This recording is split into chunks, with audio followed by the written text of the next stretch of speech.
Before heading for the commercial break, we'll take you to the Palam Technical Airport from where the Prime Minister is to depart for the Paris convention. Here are the visuals. The Prime Minister has arrived at the airport and in a short while from now he will leave for Paris.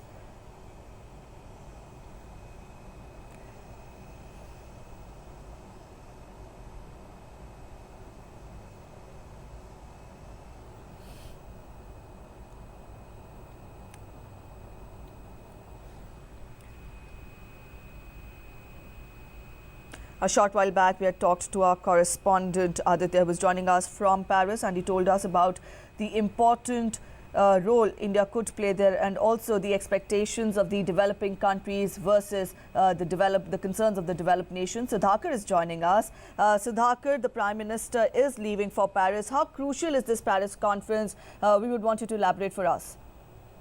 बिल्कुल प्रीति, सिर्फ भारत के लिए नहीं पूरी दुनिया के लिए काफी महत्वपूर्ण सम्मेलन है। काफी अहम ये सम्मेलन रहने वाला है, जिसके लिए प्रधानमंत्री जा रहे हैं और एक दिन का ये दौरा काफी व्यस्त भी प्रीति रहने वाला है। ना सिर्फ भारत की तरफ से ये कोशिश होगी कि एक रास्ता दिखाया जाए, क्योंकि ये एक ऐसा मुद्दा है जलवायु परिवर्तन का जिसको लेकर पिछले 2 दशकों से भी ज्यादा वक्त से चर्चा जरूर चल रही है, लेकिन अगर ठोस तरीके से देखें तो जमीन पर बहुत ज्यादा चीजें नहीं उतर पाई है।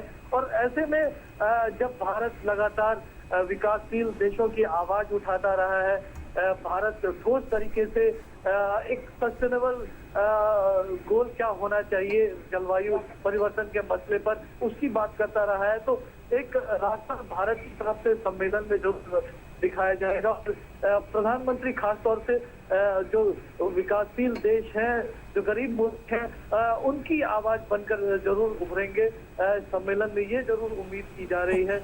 और साथ ही साथ एक संदेश जरूर प्रधानमंत्री जी की तरफ से बार बार दिया जाता रहा है कि जो एक भावना बनाने की कोशिश की जाती है कि विकास और पर्यावरण एक दूसरे के विरोधी हैं, दरअसल ये इस रूप में नहीं है, और उसको भी प्रधानमंत्री की तरफ से रखने की कोशिश की जाएगी इस सम्मेलन में।